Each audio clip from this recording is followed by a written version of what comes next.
Hi guys, James at Rampant Lion Reviews again for you today with another beer review. For this one, we are going to stick to Hong Kong and we're going to return to a brewery that has now featured on the channel many times before. Now, I've had some really nice beers from these guys over the years, a good few different styles, and if people were to ask me about this brewery, I would say that they are very solid all round, but they do some pretty experimental beers that are very, very interesting to try. Now, the beer we're going to have a look at today is one of their very recent releases at the time of filming, which is June 2024. It's a style that I have had from this brewery before, if memory serves me correctly, but this one has a twist to it that I don't think I've ever had in this particular style category before. I have actually tried this beer on tap at the launch party, so I know it's pretty good, but I'm really curious to see how the bottled version of it turned out, and it is of course nice to do a proper sort of sit down review of this one and just think about what is going on with it. But yeah, needless to say, I'm very, very curious to see what this beer has in store for us again. Hopefully it's as good as I remember. Hopefully it makes for an interesting review, and as always, I hope that you guys watching enjoy my take on this one as well.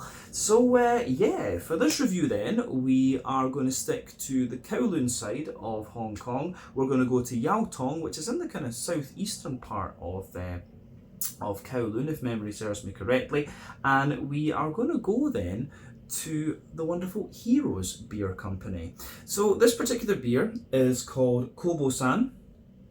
It comes in at 7.2% ABV. This one is a Saison, but to give you its full kind of specific stylistic title, they're calling this one a Koji Brett Saison. So yeah, we'll get into the details of what exactly that means a wee bit later on in the video, but yeah, I went along to the launch party for this beer and had a very nice time, as I always do at Heroes Beer Company. But yeah, I think this is the first Saison that I'm reviewing from these guys for you here on the channel, and it's certainly the first Saison that I can remember having reviewed that has Koji in it. So yeah, should make for an interesting review, this one.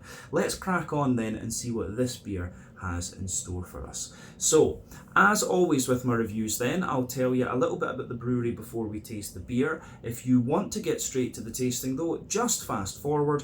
All the usual links can be found in the video description below. That's the brewery website, the link to my other reviews that I've done from Heroes Beer Company before, and we will no doubt add more to that list at some point in the near future. But there's all the usual social media down there. If you want to see more reviews, do please consider subscribing to the channel. The support that you give is massively appreciated, and remember, you can go into the channel homepage and search for beer using the geography tagging system. So go in there, use the little search bar, put in your hometown, state, county, province, whatever you like. If I've reviewed beers from the area that you search for, they will pop up. Failing that, you can check out the playlist of beers from different countries. You'll find this one in the Hong Kong playlist along with a number of other things. That's being added to very regularly, of course, because I am based out here in Hong Kong now. And yeah, do make sure you check out the playlist of beers from other countries as well. So yeah, some very interesting things on the channel these days. But yeah, let's go on to my brewery notes then to tell you a wee bit about Heroes Beer Company before we try KOBO-SAN once again. So, Heroes Beer Company, as I've told you before, was founded by Chris Wong, who's very, very well known in the Hong Kong beer scene, along with his childhood friends Jason Lowe and Angus Ip. So the idea behind this brewery is to produce beers in collaboration with mystery beer enthusiasts who are reportedly questioned extensively about their craft beer passion. And Chris said that the idea is that he felt the real owners of a brewery are the brewery's fans, and so it would be nice to give them a chance to be a sort of superhero of the craft beer world, and you know, that's been the case with a number of the beers they've done thus far. But Chris is a former accountant who moved to Hong Kong from the US for work, and he went on to found HK Brewcraft and then later Carbon Brews, while also working for Hitachino Nest Beer.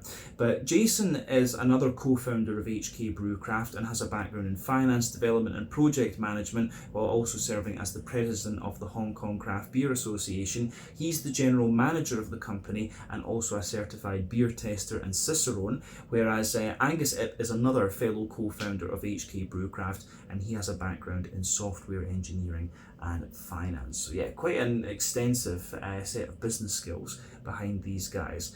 But over the years, the brewery has developed a sort of core range of beers which are fairly readily available across Hong Kong, and they're still producing many more experimental beers like this one as well.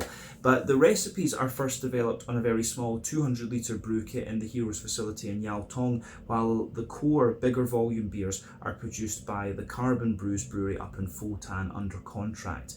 But as of June 2024, when I'm filming this review for you, these guys have produced around 90 different kinds of beer according to Untappd, and many of these have been produced by the Heroes, a number of whom are home brewers, a number of whom are quite big in the food scene here in Hong Kong and further afield across Asia and other places, or indeed some of the beers have been brewed for special occasions. The last one, of course, the Hornier Wongs, was one that they brewed for Chrissy's wedding anniversary, if I'm not mistaken. So yeah, really nice brewery. My favourite beers from these guys would be the KOBO-SAN, the New England double IPA is great. Seriously and Sealdan are both very good IPAs as well, and just the regular beer, the Pilsner, I think is very nice. But yeah, there are some really good things. The Milfy Porter, if I remember the name correctly, is also a very good beer. But yeah, great brewery, really nice people behind it, and if you're interested in the Hong Kong craft beer scene, this is one of the breweries that you really want to check out. Unfortunately though, HK Brewcraft is no longer around. I wish it was, but we'll maybe see if it comes back in the next few years. But they were, of course, very closely associated with Heroes. But yeah, that's everything I can really tell you about Heroes Beer Company for the moment. If you want to learn more about these guys, you can check out the brewery website, you can follow them on Facebook and Instagram to keep up to date with all the latest goings on, and you can check out the Rate Beer, Untappd and Beer Advocate pages. Brain's not working tonight, to learn a little bit more about all the different beers that these guys have done. So yeah, let's go on and actually learn a little bit about the beer itself. So just to let you have a wee look at the artwork on this one before we open it up. You can see it is very nice. I do like the kind of hands giving life to the universe in this one. I think that's pretty cool. But yeah, lovely artwork on this one once again, as you'll often find from Heroes. I think this might be the first time I've had a bottled beer from these guys as well, come to think of it. But yeah, this one is a 750ml bottle. I think this one cost me about 220 Hong Kong dollars, which is about £22 sterling, somewhere in the region of like 25 euros, probably about $28 American, something like that. So yeah, a little bit pricier. Beer is pricey here in Hong Kong just because wages are high and import costs and all that kind of jazz, importing the ingredients and so on. But yeah, like we said, this one is a Koji Brett Saison. It tells you on the side here, in the realm of celestial wonders, KOBO-SAN was born with an affinity for weaving connections with novel organic entities only to see them dissolve in time. His fascination gravitated towards the alchemic dance of fermentation that bestowed culinary ecstasy.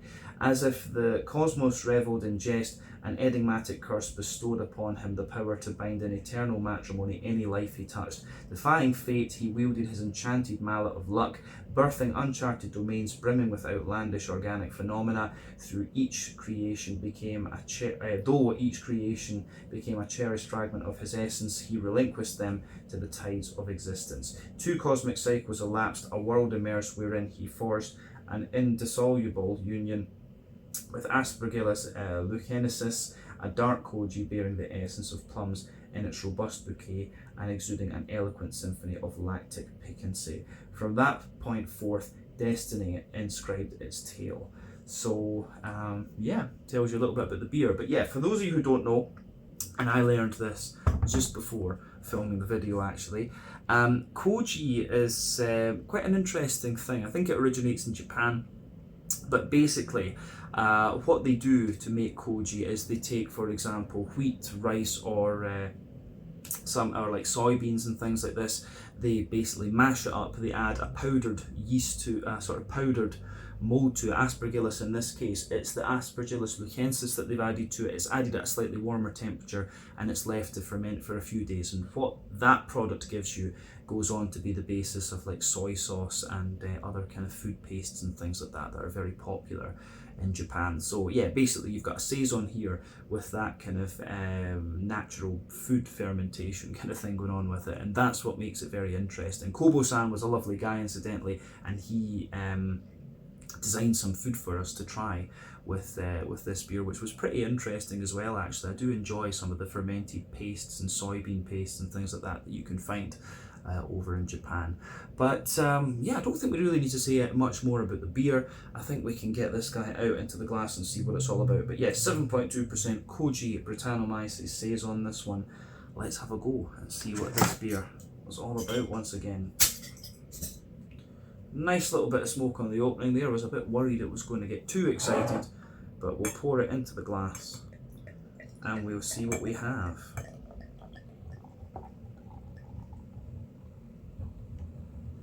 Yeah, I think for the moment that'll be enough to have a look. We've maybe poured out just over a third of the bottle, like 40% or something. But yeah, this looks pretty damn good, I have to say. So before the head disappears, you can see that we've got just under a finger of a frothy, bumpy, I would say perfect white head there. Looks very, very nice.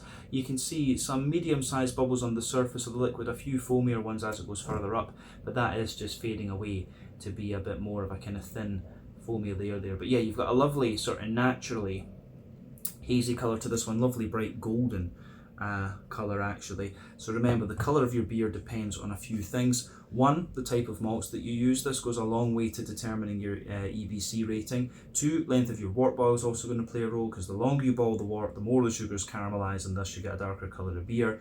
But any barrel aging that you do or adjuncts you put into the beer will affect its colour as well. And I can imagine that the koji in this one could potentially have affected the colour of this beer a little bit, but the kind of blonde golden colour that this one has is pretty much what you would expect from any kind of regular Saison. A little bit of carbonation sticking toward the side of the glass with this one, and a steady stream of bubbles going up toward the bottom of the head there. But all in all, it looks pretty much as you would expect from this style category. So yeah, I think we should go on and have a little look at the nose of this one and see what it's all about. So let's do that. Aroma section. Oh yeah. Very interesting smelling beer, this one, because you've got a whole host of stuff going on with it. So you can smell a mix of that sort of ricey and bean, that ricey sweetness and that sort of beany fibrousness, if you can call it that, in the background. But on top of that, you know, you've got a little bit of that citricy sharpness from the Brettanomyces. You have got that big bready, woody character of the Saison as well. It's just a really, really interesting and very quirky beer, this one. And that's one of the reasons why I enjoy all of these things going on at Heroes Beer Company. There's a lot of good kind of funky sour beers around Hong Kong these days, especially from Yardley's, and you know, Heroes, whenever they try something, it turns out pretty damn good as well. So yeah, let's break down the the aroma of this beer and just describe it for you a bit more in depth. So the backbone of this beer, you absolutely have a lovely little bit of that. You've got like a sort of almost woody, like a smooth woody oaky sort of backbone to this one.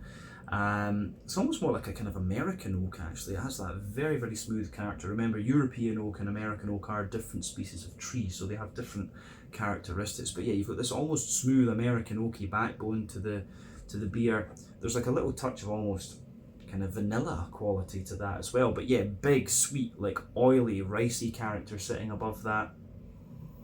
And you have this sweet, almost like cheesy, beany type character in there as well, which is really, really interesting. And when you sugar the beer up, you start to get more and more of the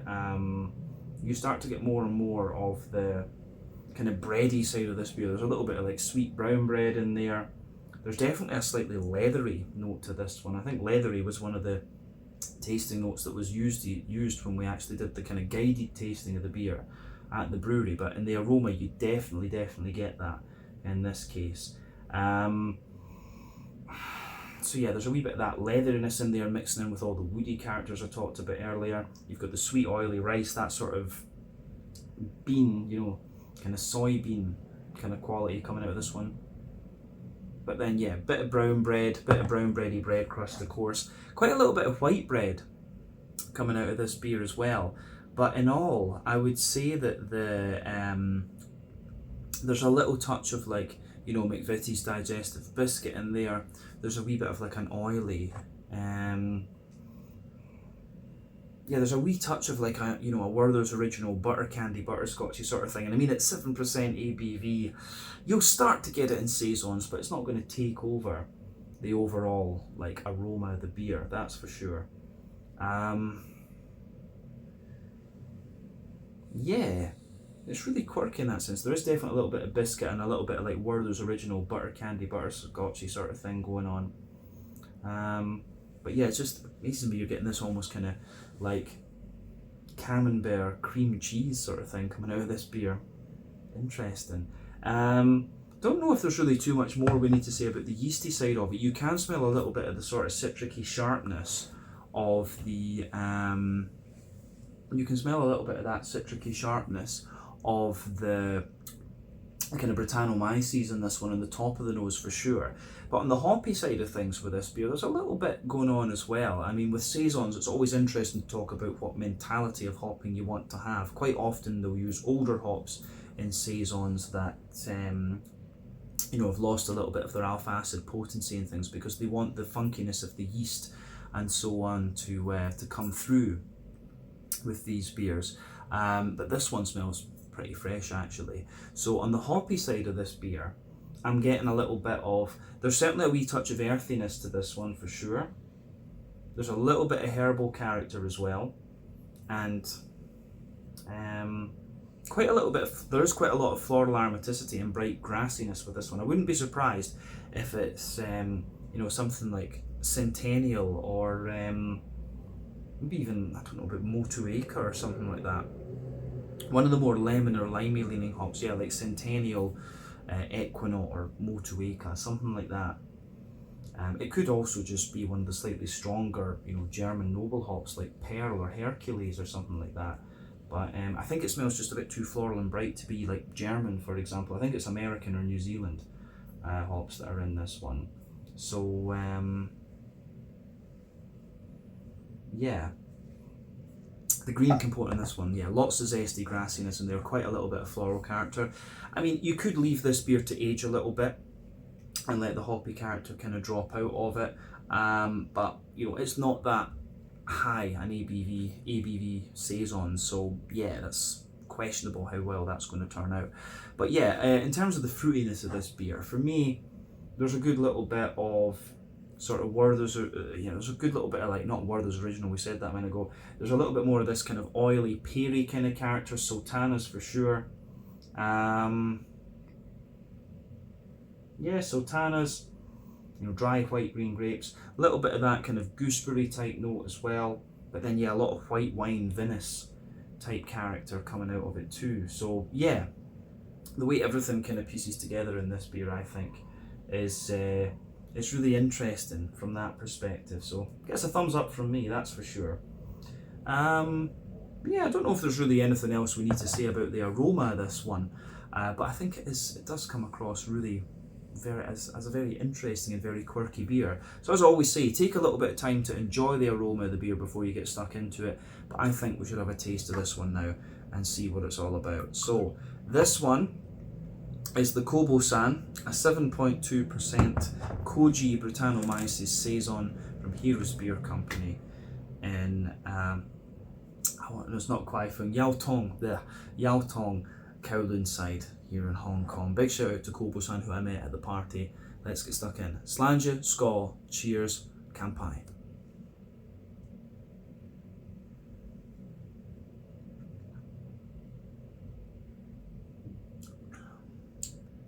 Oh yeah. I'm going to say it's really nice beer, this one.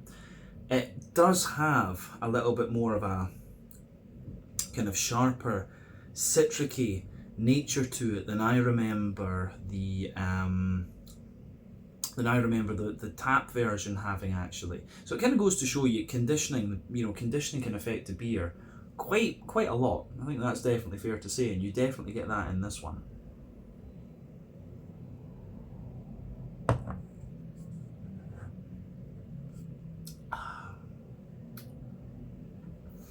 But yeah, this one is pretty damn good actually.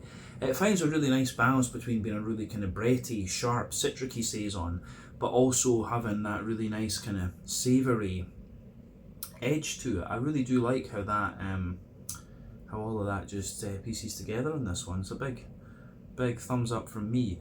Yeah, this is one, yeah, if you do get the chance to try this, I think you will enjoy it, especially if you're a big fan of the sort of Saison-y, yeah, especially if you're a fan of the kind of Saison-y, sharper citricy Saison and the more kind of funky things as well. It does find a really nice balance in the middle. So yeah, let's just break this beer down then and describe it for you a wee bit more in depth as we always do. Middle third of your palate then, the backbone of the beer. You have that lovely, smooth, kind of brown bready backbone in here. So your lovely, smooth, brown bready backbone. On top of that, you can feel a layer of kind of almost slightly dry but still smooth, oaky, woody character in there. I'm guessing that's what I was picking up from the aroma as being that kind of American oak, almost, if we can call it that.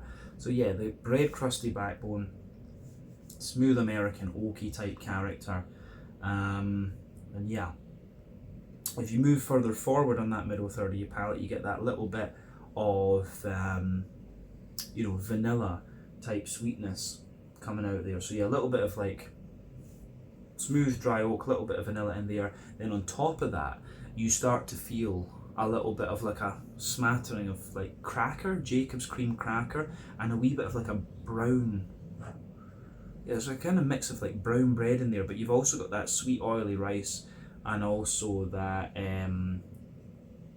yeah, that sweet oily rice, and also the kind of like soybean fibrousness.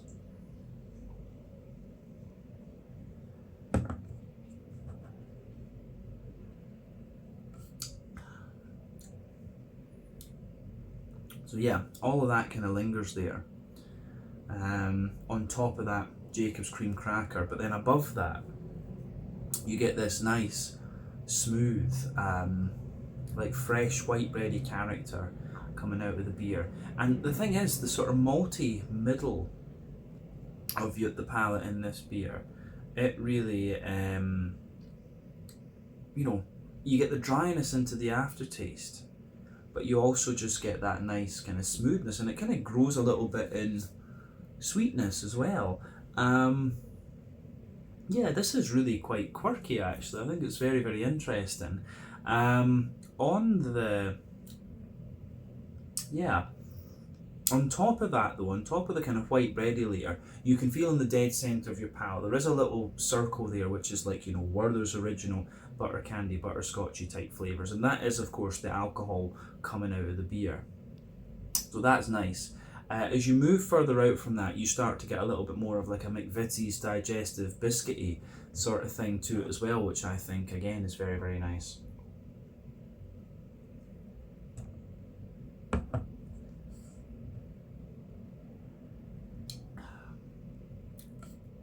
So yeah, the sort of McVitie's digestive biscuity sort of thing you get out of this, I think is really nice. Yeah, Werther's original in the middle, McVitie's digestive biscuit a little bit further out from that, and I think at that point we've covered everything we need to on the middle third of the palate then. So let's go to the back third of the palate. And as I've often said, sweeter flavours will come out further forward on the palate, more dry and bitter flavours will come out further back, and the back third of your palate will give you very similar flavours to the middle third of your palate, just at sort of different intensities. So the border region between middle and back third of your palate, you get a nice little bit of bready build up in there. You've got the kind of brown bread in the base, the sort of mixture of like dry, sticky rice and soybean in the middle, then the white bread on top, and the base, pardon me, of that back third of your palate, the base of that, you can feel the kind of bread crusty base. You do still have a little bit of that dry, woody character in there. On top of that, there's the cracker. You can feel the sort of like soybeany, fibrousy layer is definitely lighter, taller, and more airy. And then above that, you start to get the kind of white bready layer coming out of the beer as well, which is a little bit lighter, taller, more air, but a wee bit drier, and you can feel a wee touch of the kind of drier aspects of the biscuit and things just creeping over the top of the malty side on that back third of the palate. So yeah, the way all of that goes together is pretty nice. But above everything else on that back third of the palate, you're getting the yeasty side of the beer coming out. So let's look at that yeasty character.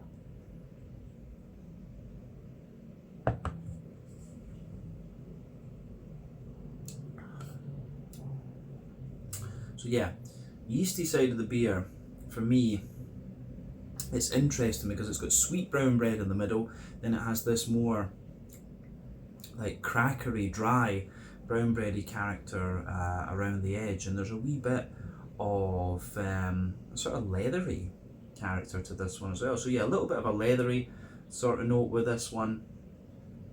Yeah, a little bit of leatheriness in there, a wee bit of as I say, a little bit of leatheriness, a little bit of Jacob's cream cracker, and yeah, brown bread, more of a kind of dry white bread, and a bit of a crackery note around the edge. I think that describes the sort of yeasty nature of this beer quite well. So yeah, back third of the palate, the flavour is definitely taller. Then as you move further forward into the middle third of your tongue, it just kind of condenses down and squashes together really nicely. But yeah, I like that with this one. In terms of the hoppy side of things with this beer, then back corners of the palate, you've got a nice little bit of earthiness in there. As you move further forward, it's a little bit herbal, but yeah, as you come further forward along the to the front corners of your palate, you've got a nice kind of floral aromaticity in there. Kind of more oily. It's got quite an oily green component to it, this one. But yeah, around the front curve of the tongue, the beer is definitely lighter and more sort of grassy in its nature. But again, it's quite a wet, grassy green component that you get out of this one. So yeah, interesting.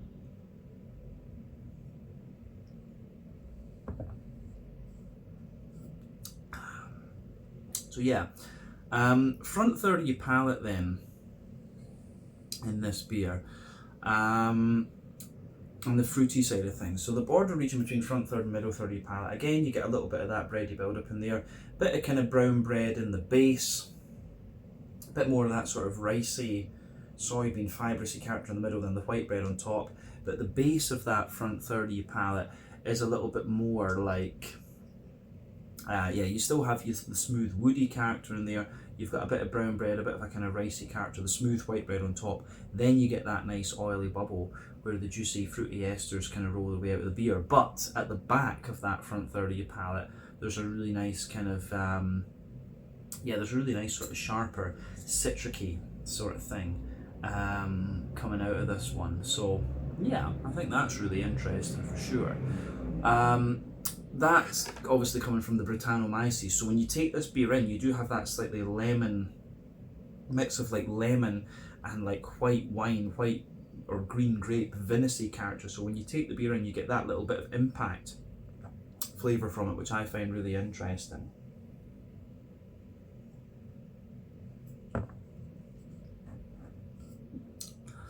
But yeah, as the flavour kind of mellows out in this one, further back on that front third of your palate, yeah, you've got a wee bit of like sultana, you know, dry white green grapes.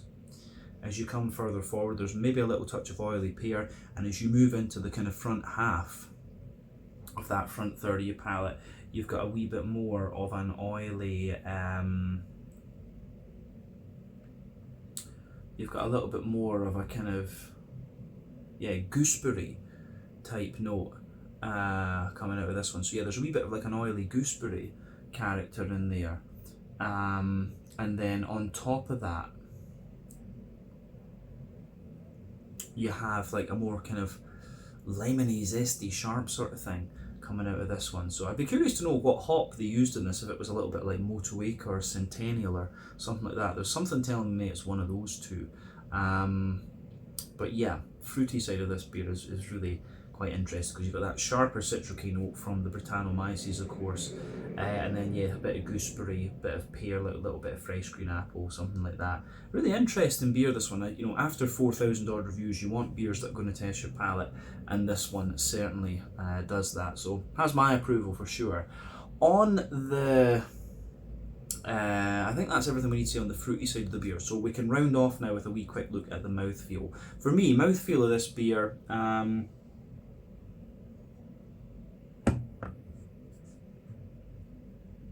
yeah, I would say it's kind of bottom end of mid-bodied. Yeah, kind of bottom end of mid-bodied, to be honest with you, this one. The carbonation does have a wee bit of crispness to it, but this beer has a bit of wetness, but also a kind of oily slickness to it as well. But you know, the sharpness you get, that sort of citricy hit that this beer gives you in the beginning, it's quite interesting too. But of course you've got this kind of leathery dryness coming out of the beer into the aftertaste as well. So yeah, it's a slightly more oily Saison in the beginning, but it really dries out and smoothens out very, very nicely. But yeah, in terms of the malty character in this one, as I say, you've got that nice woody dryness in the base. On top of that, you've got a good little bit of smoothness, and there a little bit of kind of smooth sweetness on top of that. And then yeah, the hoppy side of this beer, I think, is, you know, a sort of 20, I think it's about 20-ish IBUs, this one, but obviously if you keep this beer a bit longer, that hoppy character will drop out over time. But the fruity side of the beer, as we say, there's a little bit of a sharper citricy sort of impact with this one because of the presence of the Brettanomyces. You get that more oily gooseberry sort of thing, which I suspect is from the koji in this one.